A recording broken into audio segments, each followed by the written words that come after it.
we haven't really talked that much about what's going on in Ukraine, other than the fact that we've been laundering money and endlessly funding, dropping cash and weapons, seemingly without question to any of where it's going, audit.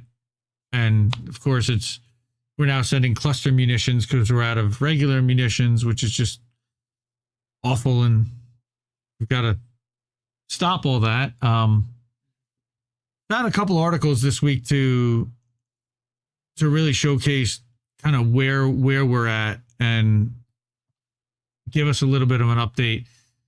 Usually I rely heavily on Moon of Alabama, and I love those guys, but they're not the only voice that I rely on. And I wanted to showcase another one who I really like, and that's Eve Ottenberg from over at Counterpunch. And her answer is U.S. soldiers don't belong in Ukraine. I mean, it's the biggest no shit obvious duh ever, but I thought that this was a good one to bring. Yeah. Get out. Yeah, normies do get out. But how many American soldiers fight in Ukraine? Good question. The Biden bunch is careful not to reveal or refer to their presence, mercenary or otherwise, but the question keeps coming to mind. It popped up again June 27th when Russia bombed what the Ukraine press simply called a restaurant in Kramatorsk. However, this supposedly innocuous restaurant was part of a hotel complex that apparently attracted lots of Western men of fighting age, specifically American soldiers and others from NATO countries. We know this because eyewitnesses heard them speaking American English and saw their U.S. military tattoos, which is 3rd Ranger Battalion, and the American flags on their helmets. And also, American mercenaries were reported dead in Twitter accounts. We also know that this missile attack... Canadians, too.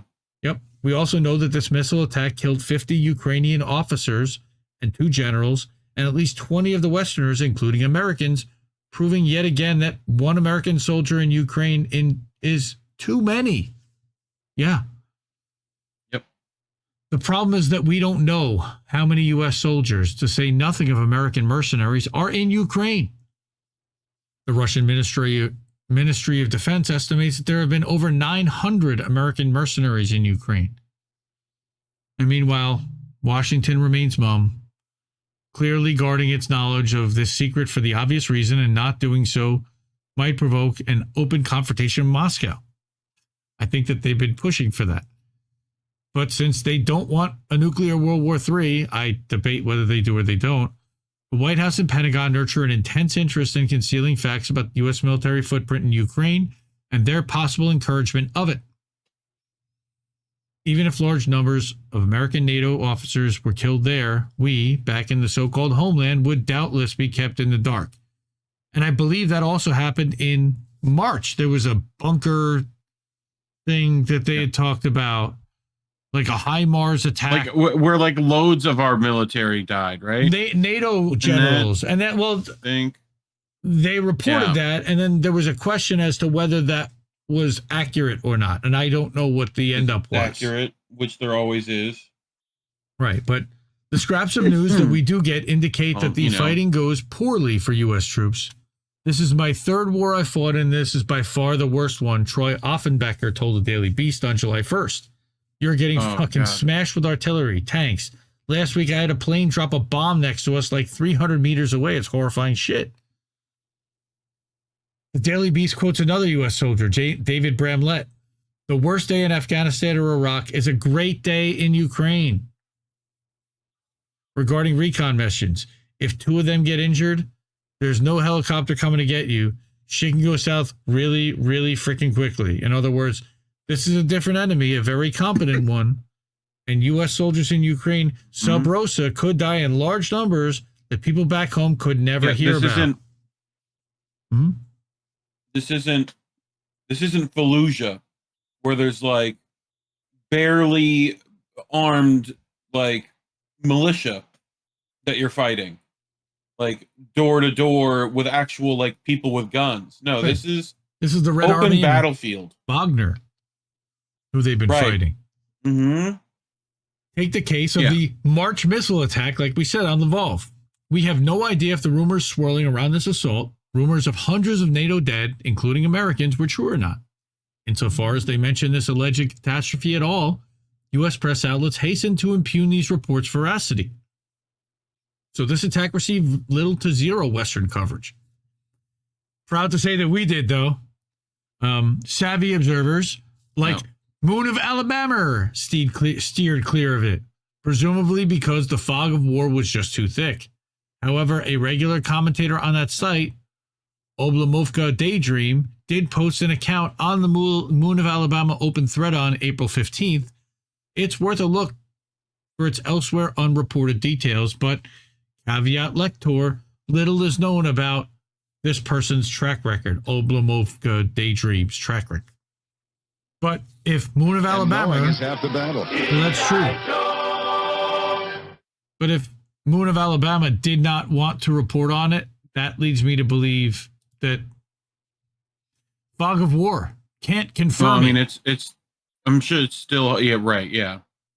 You know, and you don't want to report misinformation or propaganda or malinformation or whatever you want to call it. But according to this source, back in March, Russia launched daggers. Right. We've definitely talked about this. I know Crab too. Kinzhal missiles at a NATO command center in Lvov. This secret facility at a depth of 100 meters was a reserve command post of the former Carpathian military district, well protected and equipped with modern communication systems. NATO generals and colonels chose it. They felt so safe they dropped their guard. Sometimes dozens of cars gathered at the entrance to the headquarters, even in broad daylight. So their OPSEC was miserable, and the Russians were probably able to spot it on satellite. The dagger was chosen because such a bunker is invulnerable to conventional missiles. The Russian assault left no survivors, according to this, and there were more than 200 of them, including some informed Western journalists, several American generals, and senior officers. Now, my only question is, if there were Western journalists, they probably would have heard about that from someone in their family, no? You'd think. Okay. Also, British, Polish, Ukrainian, according to the Greek. And this is what I was saying. Wouldn't there be mass funerals? How do you cover up more than 200 deaths of senior officials, military-wise? Bro, you might. I mean, the thing is if you can't get to the bodies, but you can't identify which ones are there, which, you could take guesses, but if you can't bring something back to bury, the families just, I assume that they're missing and they're not really classified as. Yeah, probably. Yeah, okay. MIA. According to the Greek portal Pro News, which is close to the Greek Ministry of Defense and was quoted in this post, dozens of foreign officers were killed when the Kinzhal hypersonic missiles hit the secret facility. This was a disaster for NATO forces in Ukraine. Again, we've definitely reported on this and have asked questions about how real this was. As aforementioned, Western news outlets hastened either to not report one word of this or to cast doubt on these accounts' credibility. According to Newsweek on March 31st, claims that a NATO command center had been hit were baseless, quote unquote. Newsweek singled out Now, Newsweek is a big rah-rah, pro-USA, very pro-imperialist, pro-NATO type of publication, but it singled out Pro News as highly questionable, nonetheless conceding that on the night of March 9th, Russia retaliated for sabotage in Bryansk with Kinzhals, and that one targeted region was Lvov. So you start adding these things up. So it's unclear what happened. This guy, Oblomovka Daydream, he cites some convincing details that some Kiev sites have also blabbed after the emergency. Representatives of the Ministry of Defense and General Staff of the Armed Forces of Ukraine were called to the carpet at the U.S. Embassy, where they were reprimanded for the poor security of the control center, and at the same time handed a list of the dead senior American officers in order to get them at least from the underground. So they have a list, apparently. But how real is all of this? I don't know. But the point is this: dozens of Americans could have been killed, and if so, you can be sure we'd never hear a peep about it. Yes, Eve, but their families would, which means that we would in time. This stuff never stays quiet. That's because this is a proxy war, and the U.S. supposedly has nothing to do with it. Even though billions of American dollars and lots of U.S. military hardware have disappeared who knows where into Ukraine. Yes, I agree with that 100%. Even though Americans fight and die there. Yep. Right. I mean, and even though no one outside their families and government officials knows who they are.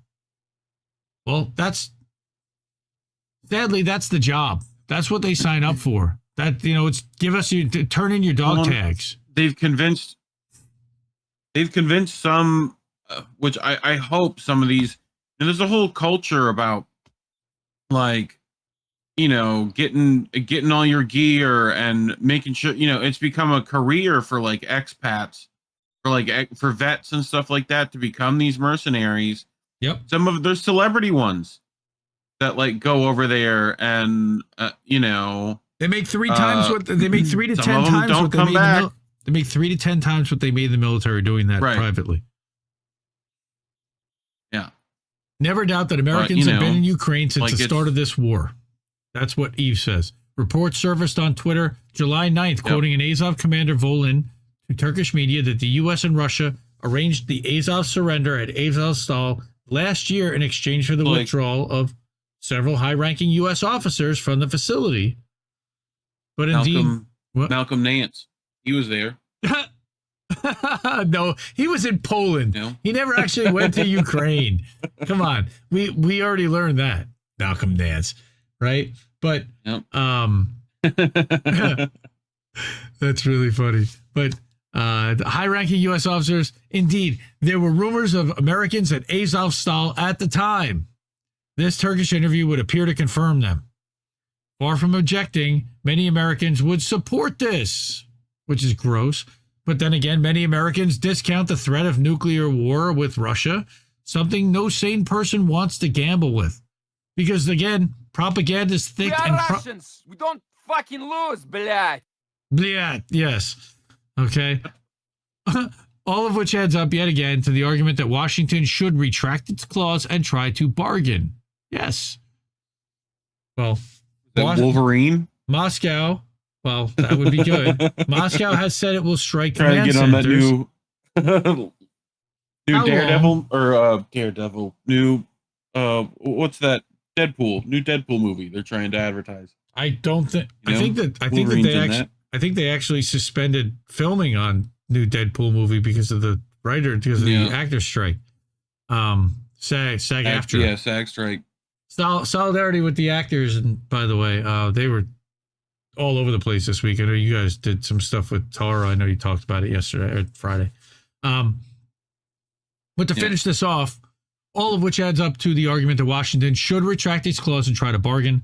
Moscow has said it will strike command centers. So how long before a large contingent of American NATO traitors are killed and can't be concealed? Then what? Oopsies. We didn't mean to start World War III. Washington should look for a negotiated settlement, a peace plan, like the one arranged by neutral countries in spring 2022, which Western geniuses scuttled. We talked about that too. That was in April of 2022. They had brokered a peace, and then Boris Johnson flew to Ukraine and told Zelensky not to sign it.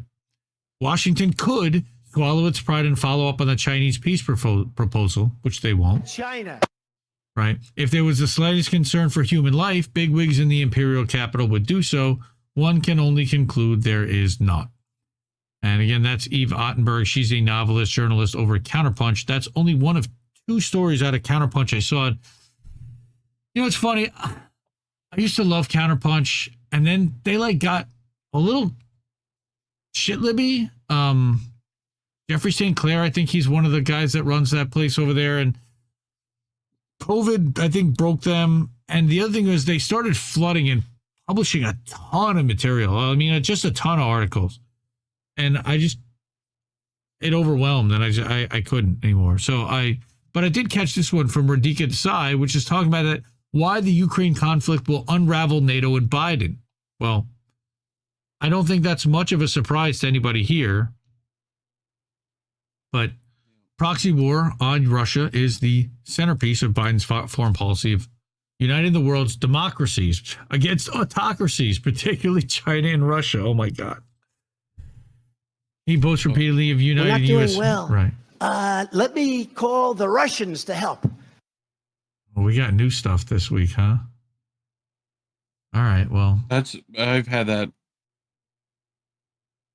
well, I don't. That one's Be not rude. working. We do a little trolling. It's called We Do a Little Trolling.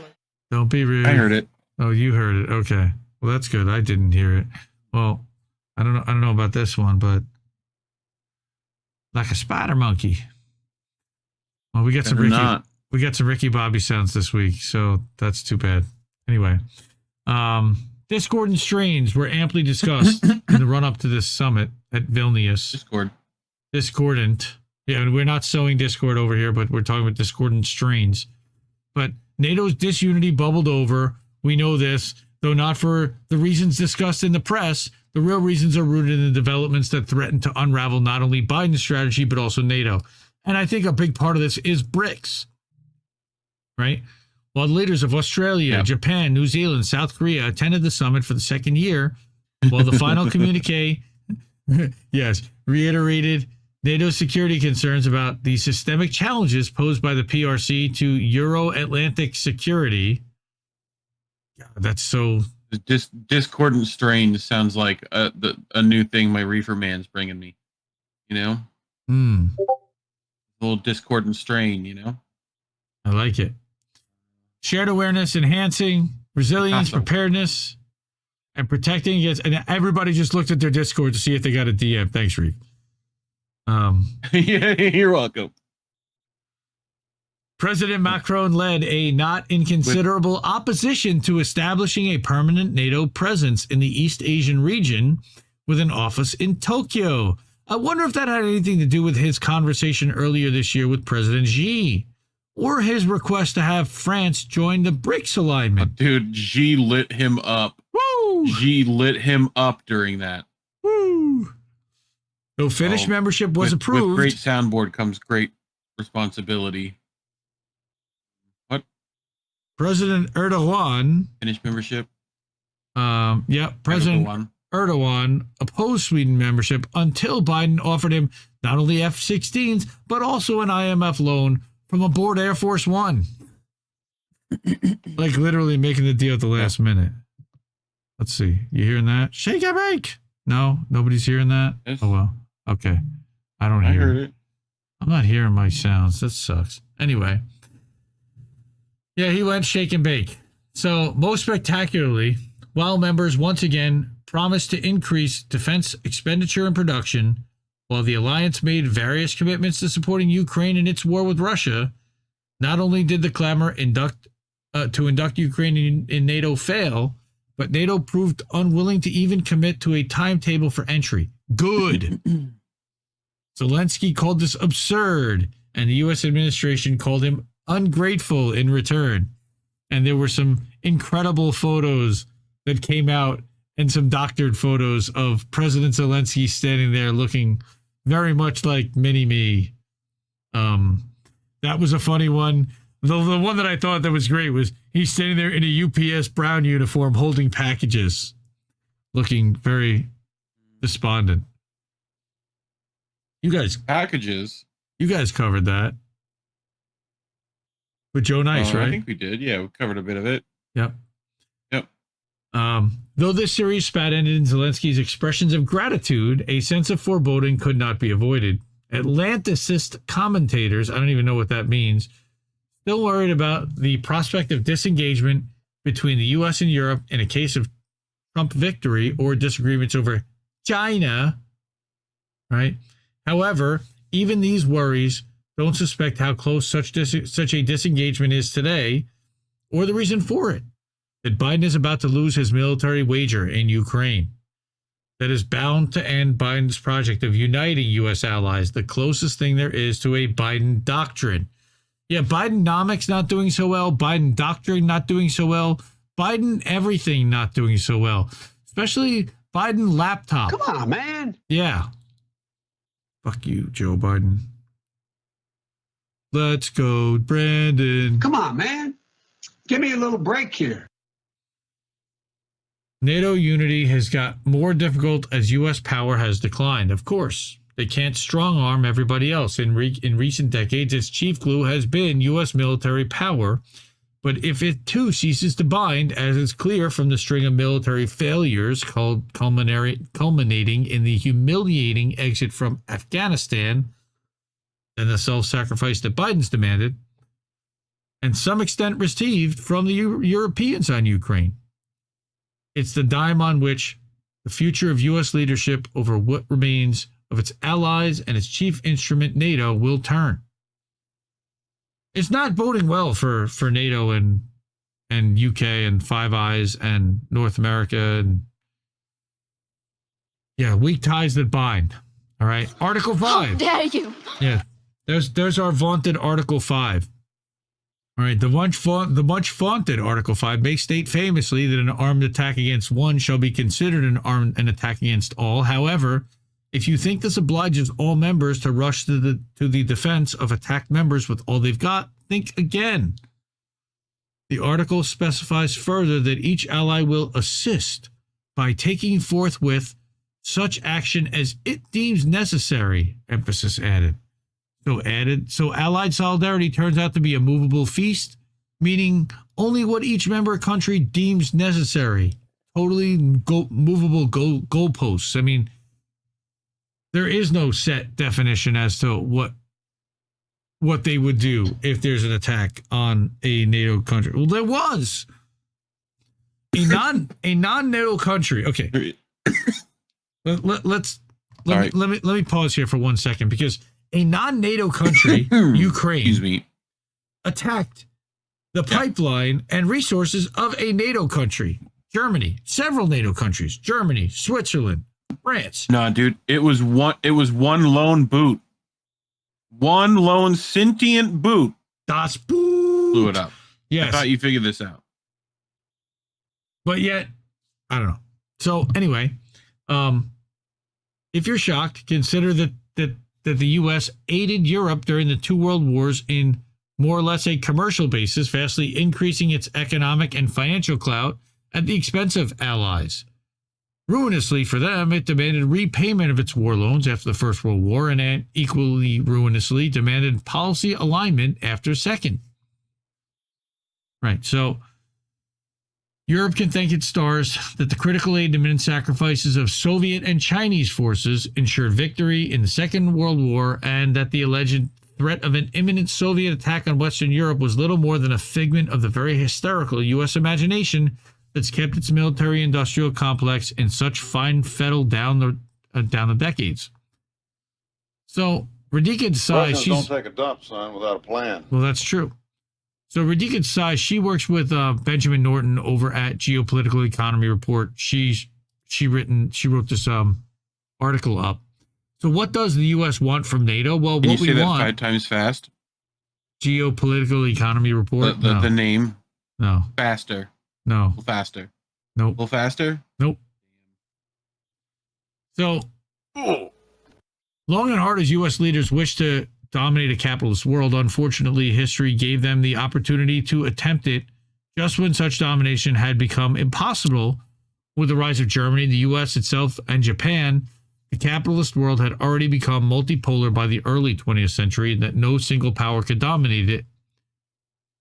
And going back historically, what they want, U.S. wants the power to dictate, and I think Stager talked about that. Well, we want to be able to control the board and to run the table and to decide what other countries think, say, do, and how they operate. And kind of, yes, he's a U.S. supremacist. Where'd he get that from again? He's an America firster. Yeah, what was the what's that organization he was part of? The Hudson Institute? Or his buddy was a part of? I believe it's the Hudson Institute. That's the one. Yep. But during the Cold War, the U.S. was reasonably successful, though not without considerable European stroppiness. She's got some. I love her language. Very Europeans wordy. demanded gold over dollars throughout the 60s, eventually forcing the U.S. to break the dollar-gold link in 1971. De Gaulle removed France from NATO's integrated command in 66. Brandt engaged in his Ostpolitik of better relations with the Eastern Bloc.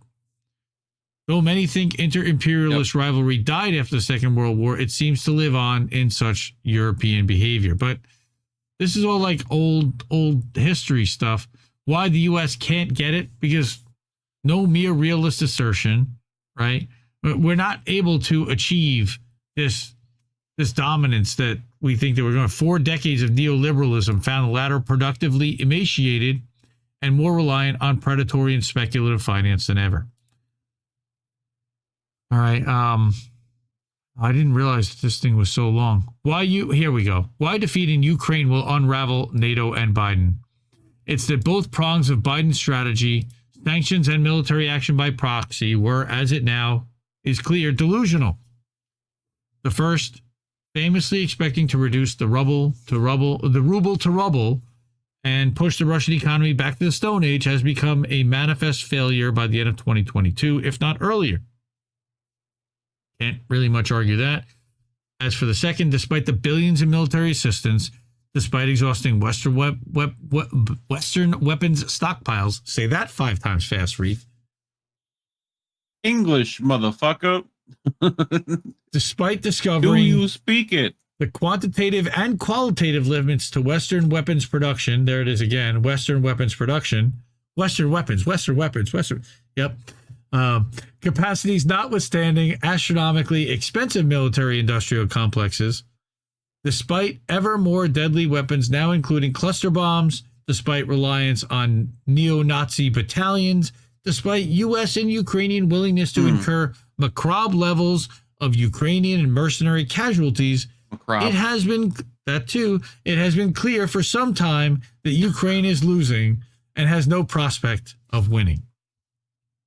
And President Biden acknowledged this in his turnaround on offering Ukraine membership of NATO, or even giving it a timetable for the same, and his newfound insistence that not only should things not be made easy for Ukraine to join, not only should Ukraine demonstrate progress on requisite reforms, but it should conclude a peace treaty with Russia before it can join NATO, a point repeated by more than one by Jens Stoltenberg, he's the head of NATO at Vilnius. I mean,